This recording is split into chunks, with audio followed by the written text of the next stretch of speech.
আফগানিস্তানের যুদ্ধ চলাকালীন সময়ে ফারহানি তার অসুস্থ স্বামীকে নিয়ে বিপদে পড়ে যায়। স্বামী দিনরাত অচেতন হয়ে পড়ে থাকত। এদিকে মেয়েটির কাছে সেনা সদস্য এসে তার সাথে মিসবিহেভ করত। শেষ পর্যন্ত মেয়েটি ব্যর্থ হয়ে যায় নিজের ইজ্জত রক্ষা করতে।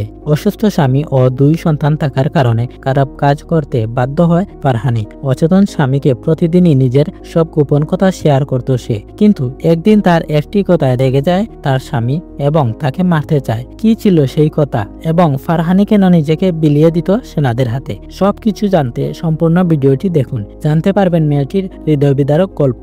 তাছাড়া রয়েছে বেশ ভালো টুইস্ট। সিনেমার শুরুতে দেখা যায় আফগানিস্তানের যুদ্ধ বিধ্বস্ত শহর, যেখানে যুদ্ধ চলমান, চারিদিকে গুলির শব্দ বিদ্যমান এবং একজন ত্রিশূর্ত মহিলা যার নাম ফারহানি তার স্বামী অসুস্থ অবস্থায় বিছানায় শুয়ে থাকেন। যুদ্ধের সময় তার শরীরে গুলি লাগে এবং তিনি প্যারালাইজড হয়ে গড়েই পড়ে আছেন। যিনি অতিথি একজন সেনা ছিলেন। ফারহানি তার স্বামীর সেবা যত্ন করে এবং সুস্থতার জন্য নামাজ পড়ে সৃষ্টিকর্তার নিকট প্রার্থনা করে। ফারহানি একজন দায়িত্বশীল স্ত্রীর মতো নিজের স্বামীর সেবা যত্ন করে এবং সারাদিনের সব কথা স্বামীর সাথে শেয়ার করত। কিন্তু সে জানতো না তার স্বামী তার এই সব কথা শুনতে পারে কিনা। তবুও সে দিনের বেশিরভাগ সময় তার স্বামীর পাশেই বসে কাটিয়ে দিত। ডাক্তার বলেছিল 2 সপ্তাহের মধ্যেই ঠিক হয়ে যাবে, কিন্তু অনেক দিন হয়ে গেলেও তার স্বামী সুস্থ হয়ে ওঠে না। তবে সে তার স্বামীকে সুস্থ করার জন্য সব রকম চেষ্টাই করে যাচ্ছে, তবুও তার স্বামীর জ্ঞান ফিরে না। এবং এসব দেখে ফারহানি দিনের পর দিন অস্থির হয়ে পড়ে। সে ঠিক বুঝে উঠতে পারছিল না কি করলে তার স্বামী সুস্থ হয়ে উঠবে।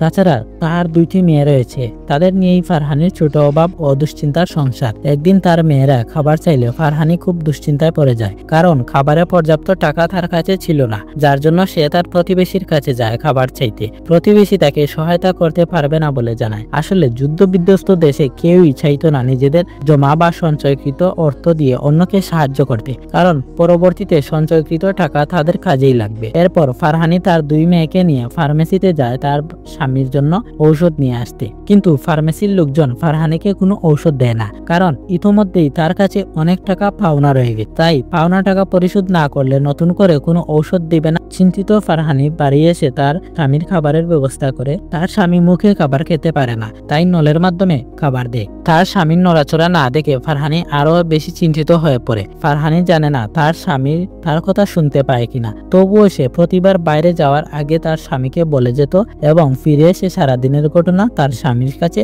বলতো। কথা বলা শেষে ফারহানি তার স্বামীর দিকে কিছুক্ষণ অপলক দৃষ্টিতে তাকিয়ে থাকতো। ফারহানির এই অভাব অনটনের দিনে তাকে সাহায্য করার মতো কেউ ছিল না, একজন আন্টি ব্যতীত, কারণ সবাই যুদ্ধের আগেই চলে গিয়ে। তাই ফারহানি যখনই সমস্যায় পড়তো তখনই আন্টির কাছে যেত।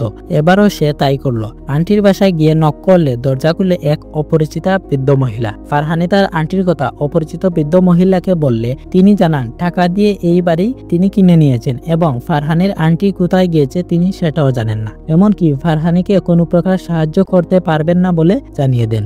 এসব কিছু শুনে বাড়ি এসে একদম ভেঙে পড়ে ফারহানি, কারণ পুরো শহরে এই আন্টিই ছিল তার কাছের মানুষ এবং সে এখন একা হয়ে পড়েছে। সহায়তা করার মতো তার কেউ নেই। ফারহানি তার স্বামীকে বলে আন্টিও এখান থেকে চলে গেছে, এখন সে কার কাছে সাহায্য চাইবে? এদিকে মেয়েরাও ক্ষুধার্ত ছিল আর ঘরেও খাবার ফুরিয়ে এসেছে। ফারহানি আরও বলে আপনার মা ও আপনার ভাই দুজনেই শহরে চলে গেছে, যাওয়ার আগে একবারও আমাকে জানায়নি, বাচ্চাদেরও বলেনি। তারা বুঝে গিয়েছে আপনি এখন আর তাদের কাজে আসবেন না বা সাহায্য করতে পারবেন না, যার জন্য আপনার দায়িত্ব কেউ নিতে চায় না। আমরা একদম একা হয়ে গিয়ে। তখন জানা যায় ফারহানির স্বামী একজন সেনা সদস্য হিসেবে যুদ্ধ করত। কোনো এক মিলিটারি তাদের উপর আক্রমণ করলো তিনি সবাইকে রক্ষা করত, কিন্তু একদিন তার সাথীরাই তার কাঁধে গুলি চালিয়ে দেয়। তারপর থেকে তার এই অবস্থা, আর স্ত্রী সন্তানরা অসহায়ের মতো দিন যাপন করছে। এরপর কান্নার জর্জরিত ফারহানি বলে সৃষ্টিকর্তা ব্যতীত তাদেরকে সহায়তা করার পরদিন একজন ডাক্তার আসে ফারহানির স্বামীকে দেখার জন্য। ফারহানি বলে আমি অসুস্থ, আপনি ভেতরে আসতে পারবেন না। ডাক্তার বলে আমি কিছুদিনের জন্য বাইরে যাচ্ছি, তুমি তোমার স্বামীর ক্ষতস্থানের যত্ন নিও। ফারহানি গিয়ে দেখে তার স্বামীর ক্ষতস্থান আগের মতোই আছে। তখন বাইরে ঘোষণা করা হয় যে মসজিদে অস্ত্রগুলো রাখা আছে। ফারহানি বুঝতে পারে এখানে শত্রুরা আক্রমণ করবে, এজন্য অস্ত্র সংগ্রহ করা হয়েছে। ফারহানি তাড়াতাড়ি করে তার মেয়েদের নিয়ে বাংকারে চলে যায় সুরক্ষার জন্য। আশেপাশে লোকেরাও নিজের জীবন রক্ষার্থে ওইখানে প্রবেশ করে এবং সৃষ্টিকর্তার নিকট প্রার্থনা করে।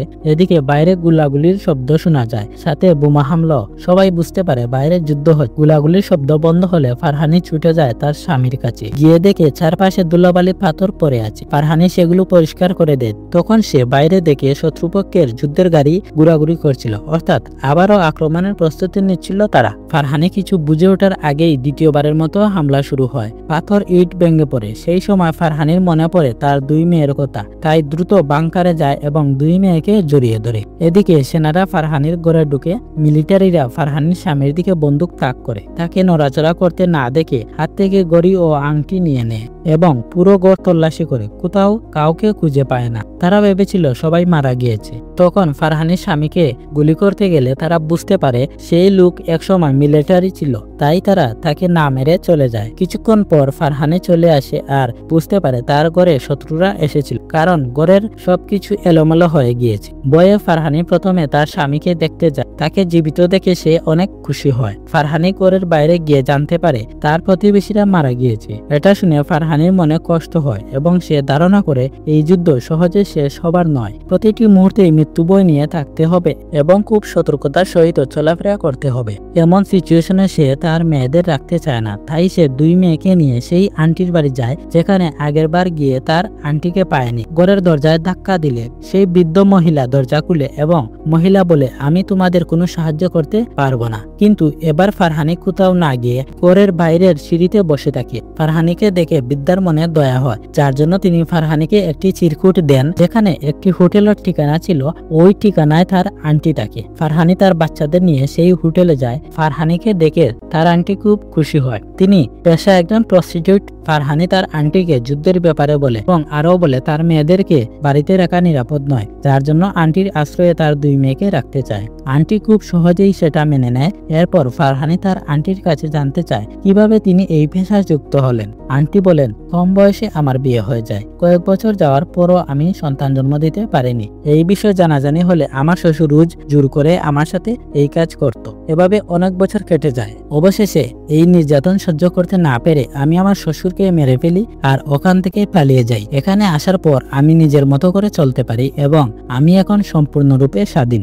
এরপর আন্টি ফারহানিকে কিছু টাকা দিয়ে ফারহানি তার বাচ্চাকে রেখে স্বামীর কাছে চলে আসে যত্ন করতে। ফারহানি তার জীবনে ঘটে যাওয়া ঘটনাগুলোর এক এক করে বলতে শুরু করে। সে বলে, আমাদের বিয়ের 10 বছর হয়ে গেল, অথচ আপনি কখনো আমার সৌন্দর্যের প্রশংসা করেননি, কখনোই বলেননি আমাকে আপনার ভালো লাগে, কিন্তু আপনার ভাইয়েরা আপনার থেকে বেশি প্রশংসা করেছে। আমি কখনো আমার প্রয়োজনে আপনাকে পাশে পাইনি। আপনি সবসময় রাতে আসতেন আর জোর করে আমাকে বুক করতেন। আপনার ভাইয়েরা জানতো যে যুদ্ধ শুরু হবে, তাই ওনারা আপনার মাকে নিয়ে চলে গেছে। হয়তো আপনিও জানতেন যুদ্ধের কথা।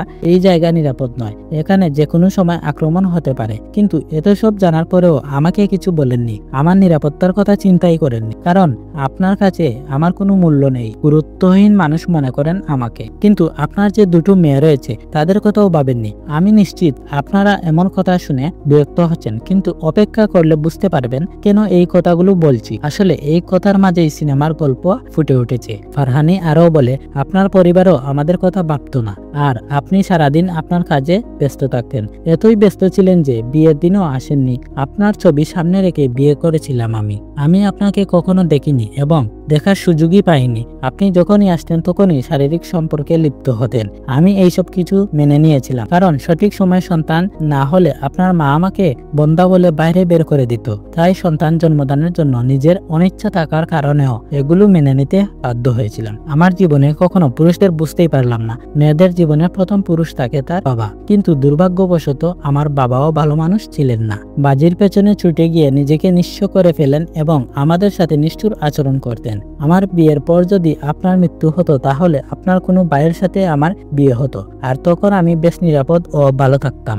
এই বলে সে চলে যায়। সিন পরিবর্তন হয়। ফারহানি তার আন্টির কাছে যায়। আন্টিকে জানায় সে তার স্বামীর সাথে দিনরাত একা একা কথা বলে। সে জানে না তার স্বামী এগুলো শুনছে কিনা। তার আন্টি তাকে একটি রূপকথার গল্প শোনায়। বলে, একটি পাথর ছিল যেখানে লোকজন নিজের মনের সব গোপন কথা শেয়ার করত, যতক্ষণ পর্যন্ত তাদের তাদের মনের দুঃখের কথা শেষ না হতো ততক্ষণ পর্যন্ত তারা বলতেই থাকতো। আর যখন তাদের মনের সব কথা বলা শেষ হয়ে যেত তখনই পাথর ভেঙে টুকরো টুকরো হয়ে যেত আর মানুষের মন হালকা হয়ে যেত। মানুষ বলে একজন প্যারালাইজড রোগীও পেশেন্ট স্টোনের মতো হয়ে যায়। তখন ফারহানি বুঝতে পারে তার স্বামীও পাথর হয়ে গেছে। বাড়ি গিয়ে সে তার স্বামীকে গোসল করিয়ে প্রথমবারের মতো ভালোবাসার সহিত চুমু দেয় এবং স্বামীকে জানায় বিবাহিত জীবনের প্রথম রাতে খুব অত্যাচার করেছিলেন আপনি। তখনই তাদের ঘরে দুজন সেনা আসে। সে তখন ভাবতে থাকে তার সাথে খারাপ কিছু হতে চলেছে, তাই সে বুদ্ধি কাটিয়ে বলে আমি একজন দুশ্চরিত্রা। এই কথা শুনে কমান্ডার বলে হায় আল্লাহ, আমি তো গুনাহ করে ফেললাম। এই বলে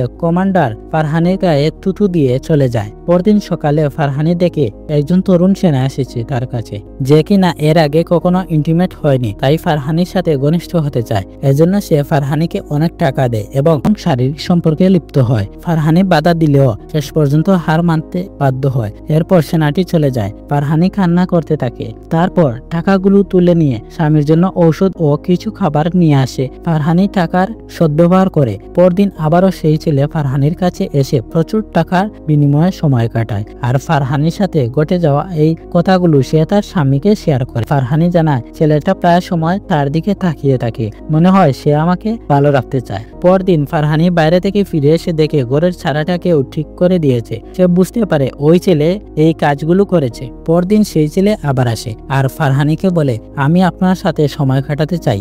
এই বলে তার শার্ট খুলে দেখায় যে তার কমান্ডার তাকে কি পরিমাণ নির্যাতন করে এবং সে জানায় সে একজন এতিম।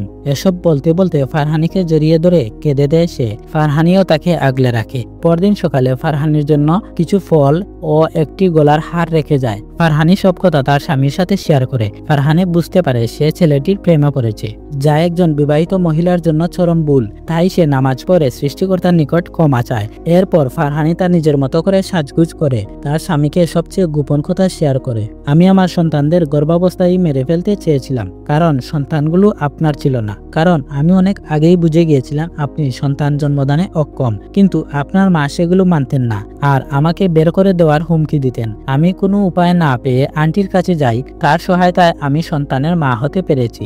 এই কথাগুলো শুনে তার স্বামীর জ্ঞান ফেরে আর রাগের মাথায় ফারহানির গলা চেপে ধরে। ফারহানি নিজের আত্মরক্ষার জন্য তার স্বামীকে ছুরিঘাত করে মেরে ফেলে। তখন ফারহানি মনে করে তার বলা সব গোপন কথা তার স্বামী নিয়ে গেছে, যার জন্য তার সব ভুল ও প্রাইভেসি মুক্তি পেয়েছে। তখন সেই ছেলে আসে আর দেখতে পায় তার স্বামীকে সে মেরে ফেলেছে। এখন সে মুক্ত, আর কেউ তার সাথে অন্যায় করতে পারবে না। আর এখানেই সিনেমাটি শেষ হয়। গল্পটি যদি ভালো লেগে থাকে তাহলে চ্যানেলটি সাবস্ক্রাইব করতে ভুলবেন না। ধন্যবাদ।